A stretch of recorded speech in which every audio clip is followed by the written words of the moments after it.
What's up, everyone? Charlie again here. We're going to go over the GameStop lawsuit that's taken place. This was filed earlier this year, and it's against Bed Bath & Beyond Corporation, Ryan Cohen, RC Ventures, and JP Morgan Securities.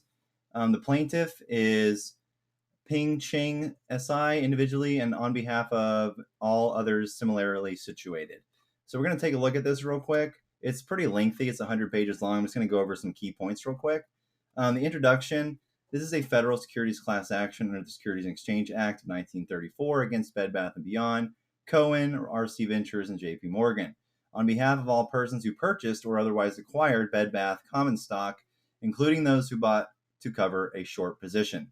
So there's your first red flag, including those who bought to cover a short position. Or Bed Bath call options or sold Bed Bath put options from August 12, 2022 through August 18, 2022, inclusive, and who were damaged thereby. This case involves a scheme to manipulate the securities markets orchestrated by Cohen, allegedly, the billionaire co-founder and former CEO of the pet e-commerce company Chewy. Cohen's scheme was made possible through and with the willing participation of Bed Bath & JP Morgan, a U.S. broker-dealer based in New York, who provided Cohen with access to the U.S. securities markets to execute the scheme and otherwise assisted in carrying out the scheme. Remember, all this is alleged. None of this is proven fact yet. It's all alleged by the plaintiff. Now, in March 2022, Cohen, through his investment firm, bought nearly 10% of Bed Bath when he successfully used to obtain these seats. Which he successfully used to obtain 3 seats on Bed Bath's board of directors and a commitment from the companies to study his proposal to turn around the company by, among other things, selling or spinning off Bed Bath's more successful Bye Baby chain. Over the next 5 months, however, Bed Bath's stock price plummeted amid a stream of bad news as the company announced record losses, dwindling cash on hand, and soaring debt. By August, Bed Bath had also rejected Cohen's turnaround strategy, electing to seek new loans backed in part by the Bye Baby assets, along with issuance of millions of new shares of stock that would dilute Cohen's holdings. As a result, Cohen's investment in Bed Bath securities was underwater by tens of millions of dollars, with little prospect of improving anytime soon. Other investors in Cohen's position would have chosen between maintaining their investment or selling at a loss. But Cohen, instead, orchestrated a market manipulation scheme to artificially inflate the price and trading volume of Bed Bath securities so that he could secretly sell his holdings at a profit at the expense of Bed Bath's public investors. It doesn't sound like this is exactly what happened so far. To carry out this scheme, Cohen needed to drive up the stock price and flood the market with trading activity so that he could sell his shares quickly, secretly, and at a profit. Cohen accomplished that goal by leveraging his loyal following among retail investors, many of whom closely followed his every public statement, filing, or social media post to guide their own investment decisions. Since Cohen seized control of GameStop in 2021, many retail investors who traded in so-called meme stocks like GameStop, AMC, and Bed Bath viewed Cohen as their de facto leader, dissecting his public statements on social media platforms such as Reddit, Discord, and Twitter.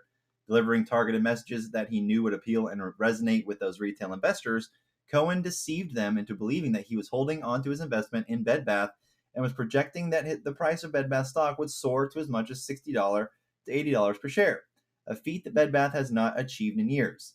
In online discussion forums, these retail investors amplified Cohen's misleading statements and further promoted the value of investing in Bed Bath, despite near universal agreement among analysts that the company's stock was worth less than $5 per share. Cohen's scheme worked perfectly. In a matter of days, the market for Bed Bath securities was flooded with retail investors. So you see what they're doing here. Much like the AMC one, they're pointing the finger at you. At retail, they always need a finger to point at, so keep that in mind. So anyways, it was flooded with retail investors because it's, your fault, not the short sellers that were over leveraged and covered their positions. No, it's the shareholders and Ryan Cohen. While retail investors bought Bed Bath stock in record numbers, Cohen secretly sold his entire holdings of the company's securities, even though he filed a public document disclosing this. So as you can see, a lot of this is just BS from the plaintiff to stir up drama. And more than a day after Cohen had dumped his remaining holdings, he finally disclosed his sales to the public in a filing with the SEC on August 18th. I don't think he's required to disclose that as long as he filed. But anyways, that's the general basis for it. And then it goes over how the Exchange Act works, the proper way to file, And another interesting thing I wanted to point out here is Gustavo Arnal, the CFO who served from May 2020 until his death on September 2022. He actually jumped to his death. I forgot what date it was. Let me look in here. Jumped. Somebody, one of the leaders jumped to their death. I think it was somebody in from Bed Bath and Beyond. But yeah, that's basically what's going on here. Just another claim, and they bring up the GME stuff that happened in 2021. So now we have two lawsuits in place, GME and AMC, regarding, you know, tweets, Twitter, retail mania, hysteria, meme stock. So this is why they wanted everyone drawn in to the whole, you know, fiasco, so that they could come back and point the finger at everybody. So this was filed. Let's see, what date was this filed? I don't see. Oh, filed November 2nd, 2022. So this is still in progress. So I just wanted to point that out. Many of you probably already knew about this, but I'm not sure if you got the details on it. I'll link this below so you can read it in full if you want. But yeah, this is in the works, and I would definitely recommend reading it if you have some time. Y'all have a good one.